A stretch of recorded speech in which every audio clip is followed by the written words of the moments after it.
পিনাকি ভট্টাচার্যর আসল পরিচয় কি এই ভিডিওর মাধ্যমে আমরা জানতে পারবো। পিনাকি ভট্টাচার্য জন্মগ্রহণ করেছেন 15 ডিসেম্বর 1967। হলেন ফ্রান্সের বসবাসকৃত একজন বাংলাদেশি প্রবাসী অনলাইন অ্যাক্টিভিস্ট, লেখক ও চিকিৎসক।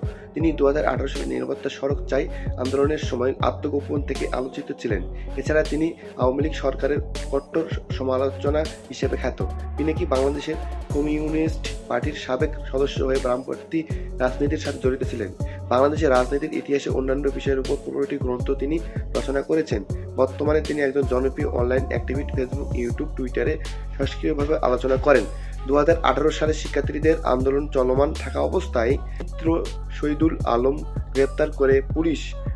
এই সময়ে সামরিক গোয়েন্দা কর্মকর্তা পিনাকিকে ঢাকায় তাদের সদর দপ্তরে ডেকে পাঠায় এবং কেন তাকে ডেকে পাঠানো হয়েছিল সে বিষয়ে তারা বিস্তারিত কিছু বলেননি এবং পিনাকি গোয়েন্দা কর্মকর্তাদের সাথে দেখা করতে না গিয়ে আত্মগোপনে চলে যান। গোয়েন্দা কর্মকর্তারা একাধিকবার পিনাকি ও বাসস্থান এবং অফিসে অভিযান চালিয়েও তাকে খুঁজিয়েছিলেন। আত্মগোপন থাকাকালীন সময়ে কর্তৃপক্ষ তার দেশে ছাড়ার উপর নিষেধাজ্ঞা জারি করে।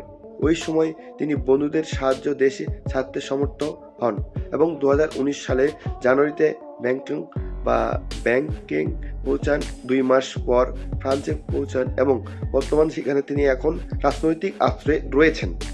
কিন্তু আমরা 2024 সালে ফেব্রুয়ারিতে তিনি বাংলাদেশের অভিনেতা মোশাররফ করিমকে মাহিত্য বসু পরিচালিত হুপ্পা চলচ্চিত্রের প্রমোশন ও হই হই চই ভারতীয় OTT প্ল্যাটফর্মে যুক্ত না হওয়ার হুমকি প্রদান করেন।